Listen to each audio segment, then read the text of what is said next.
ایک گاؤں میں ایک باپردہ خاتون رہتی تھی جن کی ڈیمانڈ تھی کہ شادی اس سے کریں گی جو انہیں باپردہ رکھے گا۔ ایک نوجوان اس شرط پر نکاح کے لیے رضامند ہو جاتا ہے۔ دونوں کی شادی ہو جاتی ہے۔ وقت گزرتا رہتا ہے یہاں تک کہ ایک بیٹا ہو جاتا ہے۔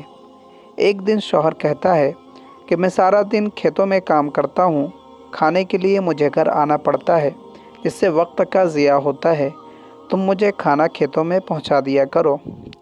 بیوی راضی ہو جاتی ہے۔ وقت گزرتے گزرتے ایک اور بیٹا ہو جاتا ہے جس پر شوہر کہتا ہے کہ اب گزارا مشکل ہے، تمہیں میرے ساتھ کھیتوں میں ہاتھ بٹانا پڑے گا۔ یوں وہ باپردگی سے نیم پردے تک پہنچ جاتی ہے اور تیسرے بیٹے کی پیدائش پر اس کا شوہر مکمل بے پردگی تک لے آتا ہے۔ وقت گزرتا رہتا ہے یہاں تک کہ اولاد جوان ہو جاتی ہے۔ ایک دن یوں ہی بیٹھے بیٹھے شوہر ہنسنے لگتا ہے۔ بیوی سبب پوچھتی ہے تو کہتا ہے کہ بڑا تو پردہ کرتی تھی، آخر کار تیرا پردہ ختم ہو گیا۔ کیا فرق پڑا پردے اور بے پردگی کا؟ زندگی تو اب بھی ویسے ہی گزر رہی ہے۔ وہ بولتی ہے کہ تم ساتھ والے کمرے میں چھپ جاؤ، میں تمہیں پردے اور بے پردگی کا فرق سمجھاتی ہوں۔ شوہر کمرے میں چھپ جاتا ہے۔ عورت اپنے بال بکھیرے رونا پیٹنا شروع کر دیتی ہے۔ پہلے بڑا بیٹا آتا ہے، رونے کی وجہ پوچھتا ہے، کہتی ہے تیرے باپ نے مارا ہے۔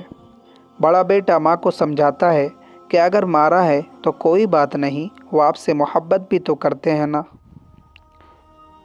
وہ سمجھا بجھا کر چلا جاتا ہے۔ عورت پھر سے رونے کی ایکٹنگ کرتی ہے اور منجھلے بیٹے کو بلا کر بتاتی ہے کہ تیرے باپ نے مجھے مارا ہے۔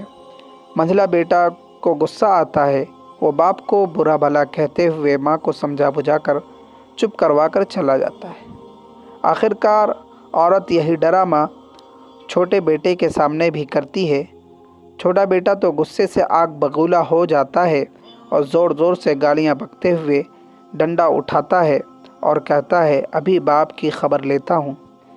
پھر عورت شوہر کو بلا کر بولتی ہے کہ پہلا میرے پردے کے وقت پیدا ہوا تو اس نے تیرا پردہ رکھا، دوسرا نیم پردے کے زمانے میں پیدا ہوا تو تیری آدھی لاج رکھی، جبکہ تیسرا جو مکمل بے پردگی کے زمانے میں پیدا ہوا وہ تو مکمل طور پر تیرا عزت کا پردہ اتارنے گیا ہے۔